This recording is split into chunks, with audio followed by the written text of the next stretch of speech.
स्वर सुधा मंच पर प्रस्तुत हैं हमारे महापुरुष। आज हम जानेंगे कालिदास के बारे में।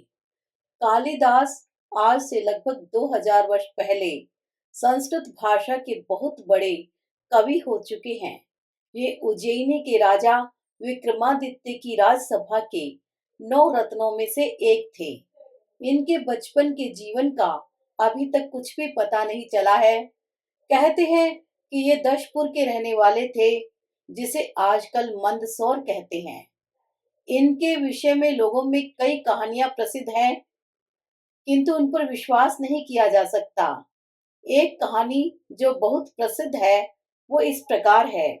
किसी राजा के विद्योत्तमा नाम की एक बहुत ही सुंदर और विदुषी कन्या थी। उसकी योग्यता की धाक दूर दूर तक फैल गई। उसका प्रण था कि जो कोई उसे शास्त्रार्थ में हरा देगा, उसी से वह अपना विवाह करेगी। बहुत से विद्वान पंडित और राजकुमार उससे विवाह करने की इच्छा लेकर आए, किंतु शास्त्रार्थ में सब हारकर अपना सा मुंह लेकर लौट गए। तब सब पंडितों ने मिलकर सलाह की कि किसी तरकीब से इसका विवाह किसी महामूर्ख से कराना चाहिए। वे अब ऐसा आदमी तलाश करने लगे। एक दिन उन्होंने देखा कि एक आदमी जिस डाली पर बैठा है उसी को काट रहा है। पंडितों ने सोचा, इसे डाली के कटने पर अपने गिरने और मरने का कोई डर नहीं है। इससे अधिक मूर्ख कौन हो सकता है। ऐसा सोचकर वे बड़े आदर से उसे अपने साथ ले आए।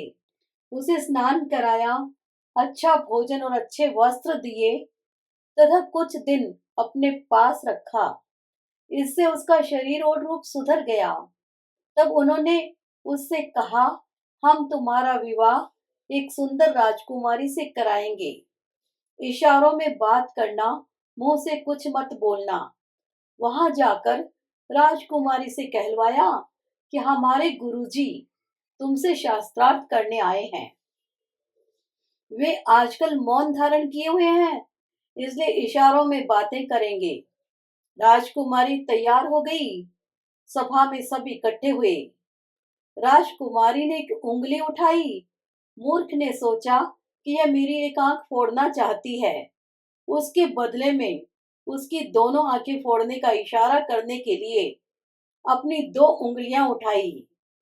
पंडितों ने अर्थ किया कि आप सृष्टि का कारण एक ईश्वर को मानती हैं और ये पुरुष तथा प्रकृति दोनों को मानते हैं। इस पर मूर्ख की विजय हुई।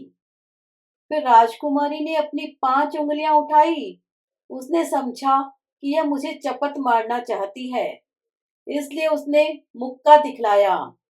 पंडितों ने अर्थ लगाया कि आप कहती हैं कि शरीर में 5 इंद्रियां बहुत बलवान है और ये कहते हैं कि उन्हें ज्ञान द्वारा मुट्ठी में यानी काबू में रखना चाहिए। इसी प्रकार राजकुमारी ने कई इशारे किए, किंतु पंडितों ने सबके इसी प्रकार अर्थ लगा दिए। राजकुमारी हार गई और उसका विवाह इस मूर्ख के साथ धूमधाम से हो गया। विवाह के बाद वह राजकुमारी के कमरे में गया। उसी समय बाहर ऊंट बोल रहा था। राजकुमारी ने इससे पूछा, ये कौन जानवर बोल रहा है। वह हंसकर कहने लगा, उठ है उठ। वह पंडितों के धोखे को समझ गई। उसे उन पर बहुत क्रोध आया और उसने उस मूर्ख को ढकेल कर बाहर निकाल दिया और बोली, कुछ पढ़ लिख लो तो लौटना, अन्यथा नहीं।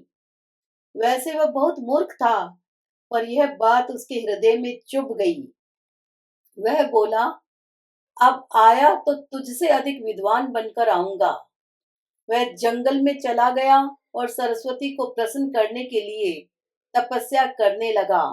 जब कई वर्ष बीत गए और सरस्वती देवी प्रसन्न नहीं हुई, तब वह प्राण त्याग करने के लिए सरस्वती कुंड में कूद पड़ा। सरस्वती उसी समय उसके पास आई और उसे वरदान दिया। इनकी कृपा से वह शीघ्र धुरंधर विद्वान बन गया। तब यह राजकुमारी के नगर में गया। द्वार पर जाकर एक संस्कृत का श्लोक पढ़कर राजकुमारी को पुकारा। वह इनको इतना अच्छा कवि और विद्वान देखकर बहुत प्रसन्न हुई। इनके चरणों में गिरकर क्षमा मांगी और बड़े आदर से महल में लिवाकर ले गई।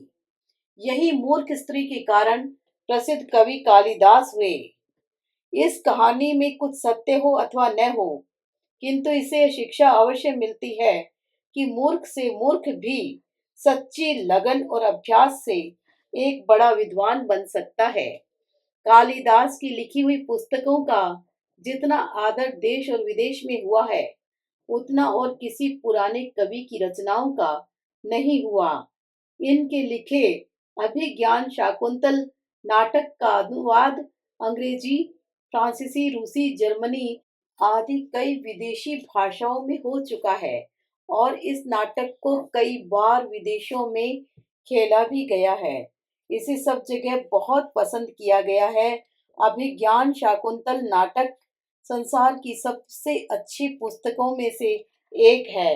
अभिज्ञान शाकुंतल, विक्रमोर्वशी, मालविकाग्नि मित्र, ये तीन नाटक, रघुवंश और कुमार संभव, ये दो महाकाव्य इनकी लिखी हुई प्रसिद्ध पुस्तकें हैं। और भी कई पुस्तकें इनकी लिखी हुई बताई जाती हैं, किंतु उनके विषय में अभी संदेह है। इनकी कविता बहुत ही मधुर अलंकारों से भरी हुई और मन को मोहने वाली है। कालिदास का नाम संसार के सबसे बड़े कवियों में गिना जाता है। हमारे देश में ही नहीं, विदेशों में भी इनकी जयंतियां मनाई जाती हैं। इनकी पुस्तकों के पढ़ने से पता चलता है कि जब संसार असभ्य था, उस समय हमारे देश की सभ्यता और संस्कृति बहुत ही ऊंची थी। इनकी रचनाओं ने संसार में हमारे देश का मान बढ़ाया है।